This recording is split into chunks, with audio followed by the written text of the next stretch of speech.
오늘 각종 사건, 사고 소식을 전해드리는 포인트 뉴스입니다. 첫 번째 소식입니다. 하루 연체금으로 원금의 40%를 요구한 불법 대부업체 일당이 무더기로 검거됐습니다. 한 피해자는 100만 원을 대출받았는데 반년도 안 돼 빚이 1억 6천만 원으로 눈덩이처럼 불어났는데요. 최대 연 7만 %가 넘는 이자를 받았습니다. 서승택 기자입니다. 결혼을 앞두고 목돈이 필요했던 30대 직장인 남성 A씨는 어느 날 한 대부업체로부터 빠르게 대출을 해주겠다는 안내 전화를 받았습니다. A씨는 크지 않은 돈이고 원금만 갚으면 문제 없다는 말에 100만 원을 대출받았습니다. 하지만 그 돈은 5개월 만에 1억 6천여만 원으로 불어났습니다. 일주일에 원금 100% 이자가 붙고 그 이후엔 하루에 원금의 40%가 이자로 붙은 겁니다. 갚지 못하자 무자비한 협박으로 이어졌고 A씨는 결국 직장과 약혼녀까지 모두 잃었습니다. 하루에 이제 연장비, 연체비라는 명목으로 하루에 수십만 원, 그리고 진짜 100만 원 넘는 돈을 매일매일 지불한 적도 있었는데 그럴 때는 그 돈을 안 주면 안 될 것 같은 이제 얘기들을 했어요. 피해자 중에는 의사도 있었습니다.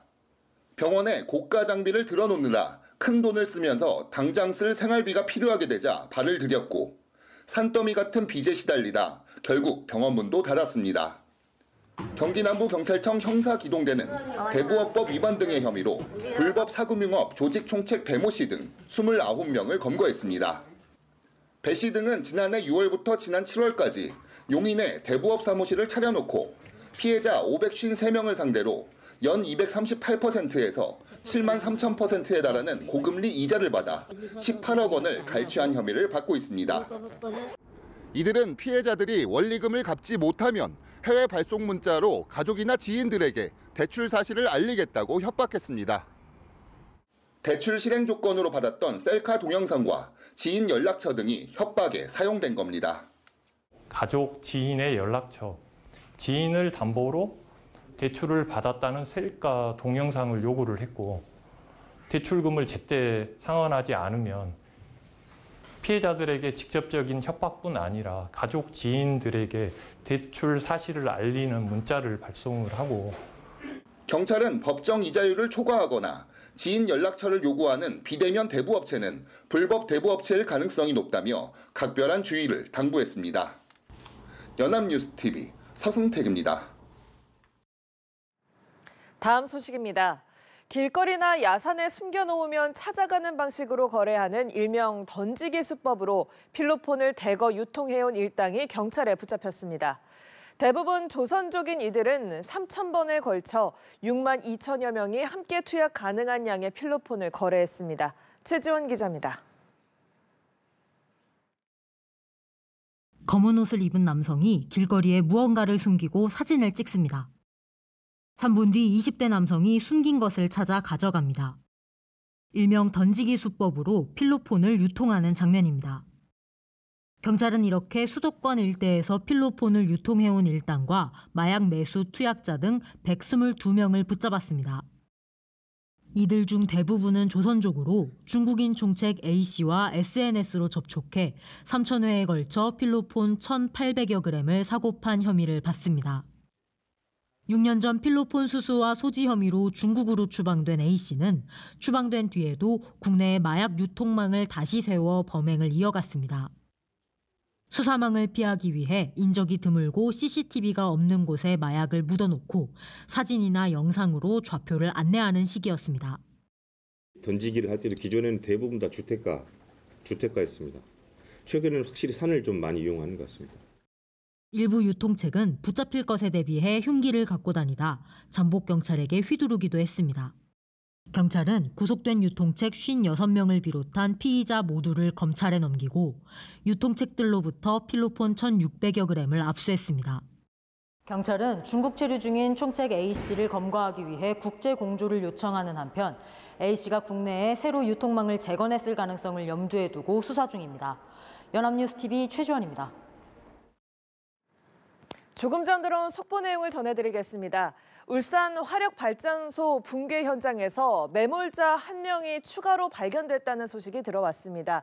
이 발견된 자는 60대 남성으로 사망 판정을 받으면서 울산 화력발전소 붕괴 현장의 사망자는 총 4명으로 늘었습니다. 자세한 소식은 이어지는 뉴스에서 전해드리겠습니다. 준비된 소식 이어갑니다.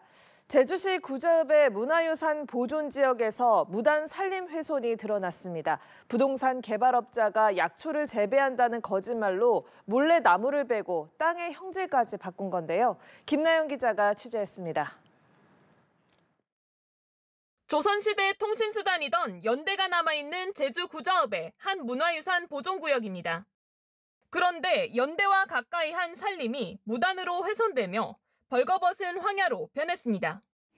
성산일 출봉이 바라보이는 이 연대는 도지정 문화유산으로 주변 환경을 보존해야 하지만 개발업자가 산림을 베고 땅의 형질까지 불법으로 바꿨습니다. 작은 나무부터 성인이 팔로 안을 만큼 굵은 나무까지 잘려나간 구루터기가 곳곳에 널려 있습니다.